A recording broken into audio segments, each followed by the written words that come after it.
Hey everybody, it's John from Seattle Coffee Gear. I am in the commercial kitchen today and we are doing a crew review of the updated Boxer now with timer. This is the Rocket Espresso Boxer timer. This is the 2 group.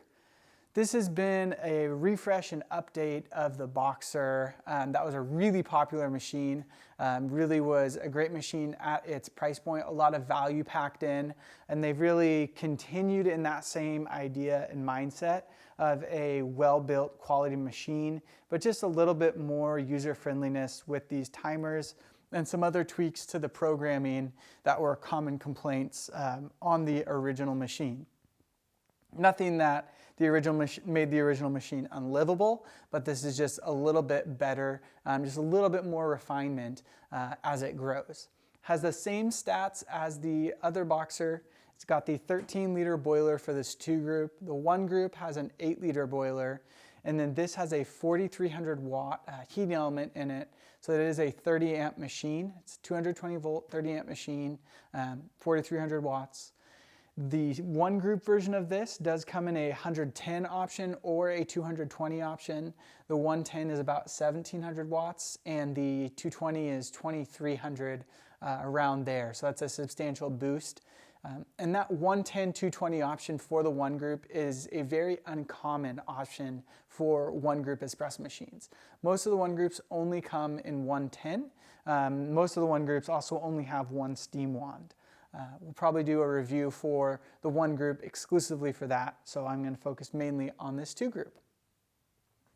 It carries over the same buttons as the last generation, so where you have your short shot, your double short shot, your long shot, and your double long shot, and then your hot water. All of these are volumetric buttons, and the hot water still has the mixing valve for it, so if I use this hot water, it's not crackling because there's a little bit of cold water that's being mixed in with that to kind of temp it down, make it a little bit more controllable. You could use that in a beverage if you wanted to. It still has the Cool Touch steam wands, which is something that is becoming more common, but it is a nice feature to have, something to consider if you're looking at an espresso machine, especially if you're putting this in a place that's not necessarily a coffee shop. Maybe it is a donut shop or something where you don't have dedicated baristas and you're worried about their safety. They can grab this and not burn themselves. It still has the old roll style for the steam. That is a pretty simple valve in there, so it's going to be pretty easy to maintain. That's one of the hallmarks of the Boxer and a lot of the Rocket Espresso commercial machines is that they are very easily accessible for technicians. Things like valves, steam wands, heating elements, the boiler itself, the pump, all of those important elements are really easy to get to. So when the machine needs maintenance down the road, it's very easy to take care of. So we've seen a lot of success with this machine in shops like donut shops, ice cream shops, places that aren't just for coffee, but it still does great at just making coffee as well. One of the other updates that I was talking about is how this programming works. On the old Boxer, on the previous model, once you held down this button here, you had about 5 seconds to be able to press one of these buttons to program. Otherwise, it would kick you out of the programming menu. So it was a little bit difficult to figure it out if you hadn't done it before. Also, this is a simple thing, but on the old one, if you were holding down this P button, it would flash to tell you it was programming in the programming mode, and only the P cutout would flash. So if you were covering it with your finger, you couldn't tell it was ready to be programmed. Now the whole button is kind of translucent, and so it's much easier to tell when it's in that programming mode. And that was flashing for at least 10 seconds, so you have a good amount of time to start programming that. But it's the same programming where you press that and then stop it, and then you can press that again to get out of there, and it's going to give you that same amount once more. As you can tell, this is still the heat exchanger design, and so if it's been sitting for a while, which this one has, you are going to have some superheated water in those heat exchangers that you'll need to purge out to get back down to that correct brewing range. The two main updates would be this timer and then that programming function just being a little bit extended, and then that button as well, which may not seem major, but just refines it and takes it up another level there. Why don't we make some coffee on it?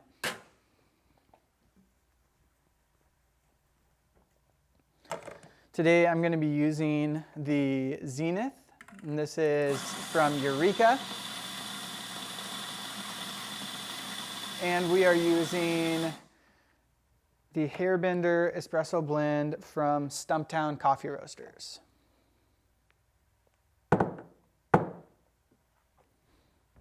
I'm putting about 19 grams into this.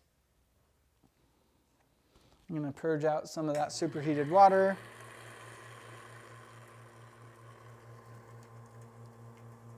It's about a 5-6 second purge is what you need there. And I'm just going to run this on a manual mode because I don't have a button programmed right now.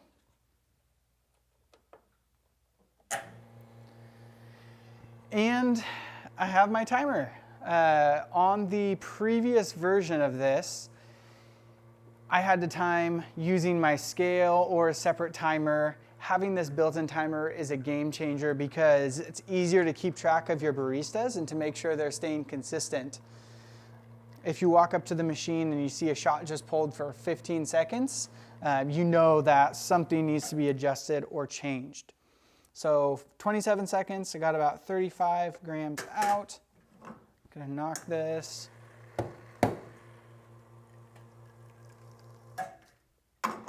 Rinse that there. And let's grab a cup.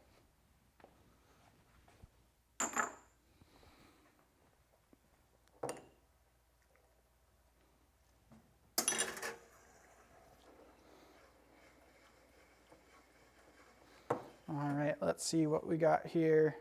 Hairbender is a little bit darker than I usually prefer, but pretty tasty. That's a great shot.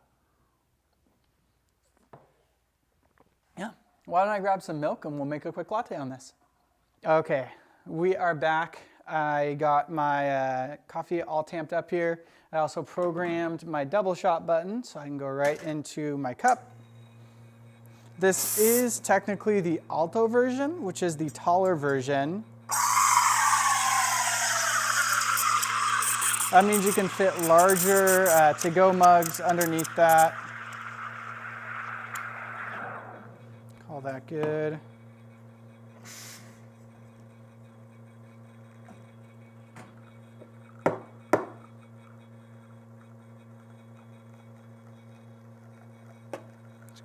Little bit out there. It looks like my grind setting's a little bit off from what I had it at earlier. Well, let's pour some coffee.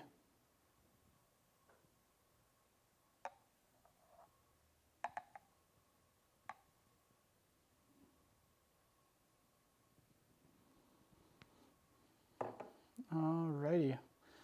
Made a nice little cappuccino, nice little tulip there. Let's see what it tastes like.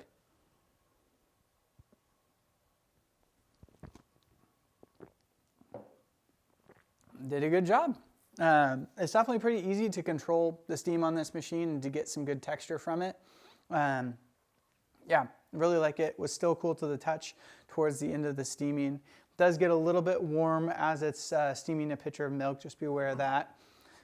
Even though my shot did run a little bit long, just because of my grinder there, still tasted pretty good overall. This is a great little machine that we've seen a lot of success with, but it is still a heat exchanger machine. So if you're looking for something that's going to have really consistent temperatures back to back to back to back, you should probably step up a little bit to something that would be more like a dual boiler machine. But if you're looking for something that's going to look solid on your countertop, it still has a fully metal case on it. It's still hand built in Milan, Italy. Just adds a little bit more functionality to it with these timers here, with some better programming of the buttons here. And at its price point, it really does a great job and competes really well against some other machines. This has been a crew review of the Rocket Espresso Boxer Timer. Hope you guys enjoyed this video. If you have any questions about it, leave us a comment down below. Make sure to like the video if you enjoyed it and subscribe to our channel if you want to see more videos like this. Thank you for watching, guys.